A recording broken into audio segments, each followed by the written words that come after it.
think it's really nice that someone like Hayden Hurst is coming out and being like, look, you're not alone. Mm-hmm. I'm a big, tough football player, and look at me. Like, I went through it too. Like, anybody can go through it. Doesn't matter how, like, if you're an athlete, if you're a man. All right. You already know what time it is. We got to get to one of our favorite segments, the cause in the NFL. What do we have for today?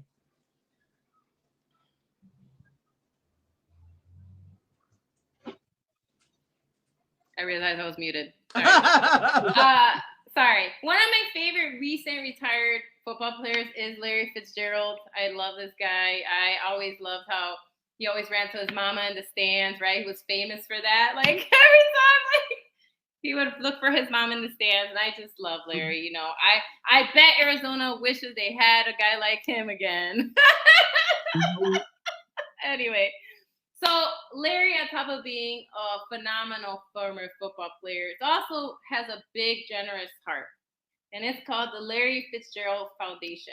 And there are two big components of it, but let me go into kind of why he kind of created this. So for nearly 2 decades, the Larry Fitzgerald Foundation has worked to provide equitable access and new pathways for success for underrepresented communities, both nationally and internationally.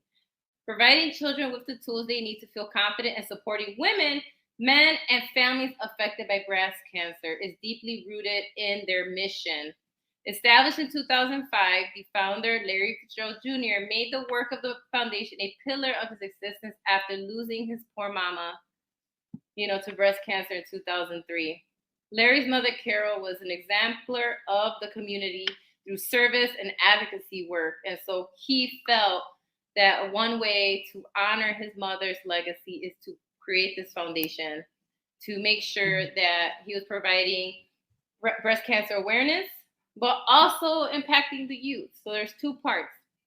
So for the youth education, they have a reading proficiency component because according to the U.S. National Center for Education, roughly 31% of children are below their reading proficiency level. As an educator, I can tell you that, yes, it's pretty bad.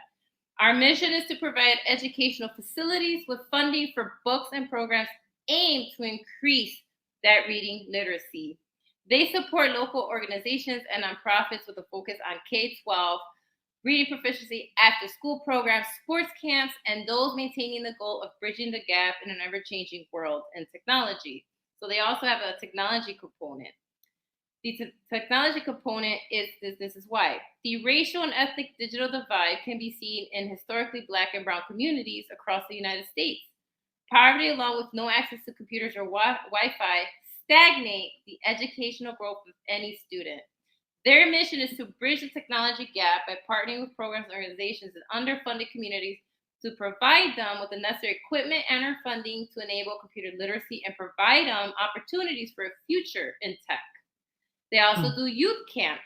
So they create environments through sports for children to learn new skills, build self-confidence, problem solve, to understand the value of hard work that can lead to improving their behavior. And this is what's so good, inside and outside the classroom and inside themselves, right? Because it always starts with our insides, right?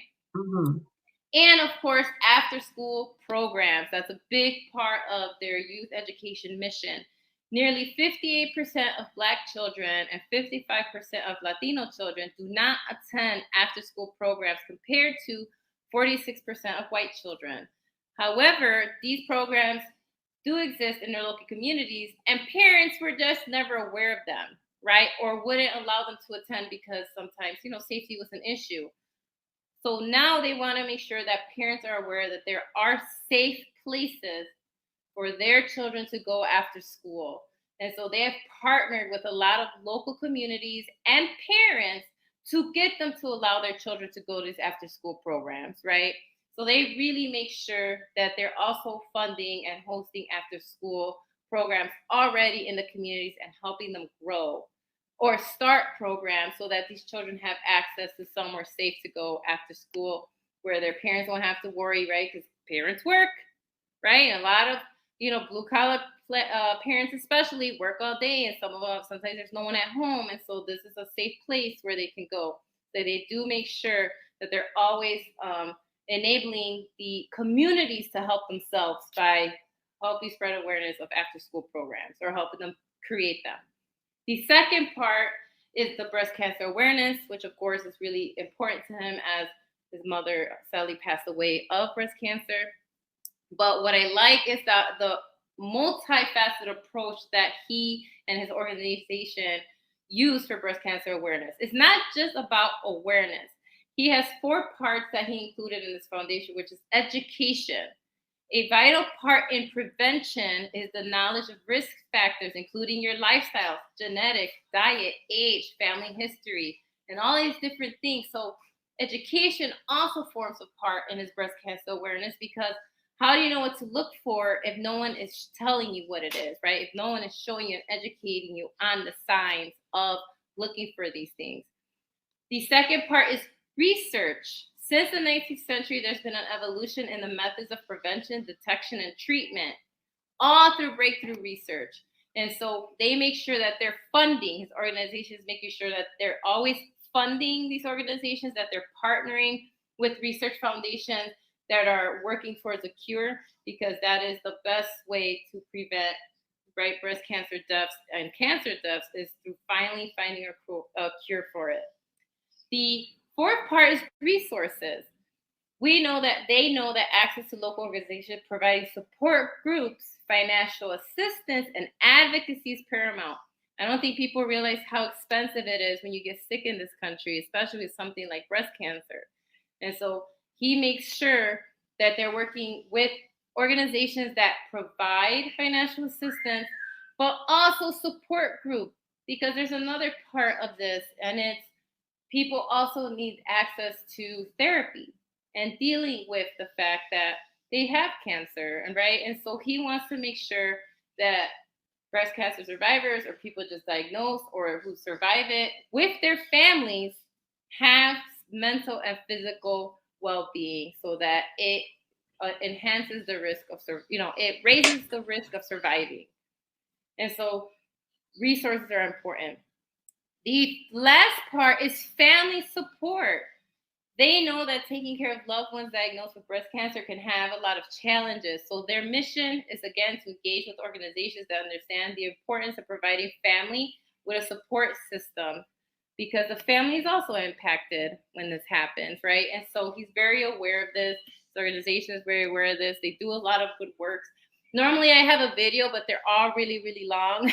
So all I'm going to say is go look up the Larry Fitzgerald Foundation and all the amazing stuff that he does for breast cancer advocacy and youth education advocacy. And that's my cause in the NFL. Woo! Yes.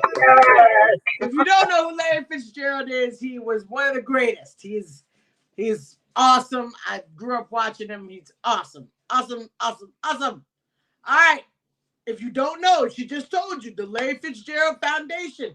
Please, because you know what? I think we may want to do a trivia day one day and make sure that you guys are paying attention to these causes. And maybe I like to throw in a little money. So please remember who we say, and then you may actually win a prize for it. Please, please, please, please. Delilah, that was absolutely amazing.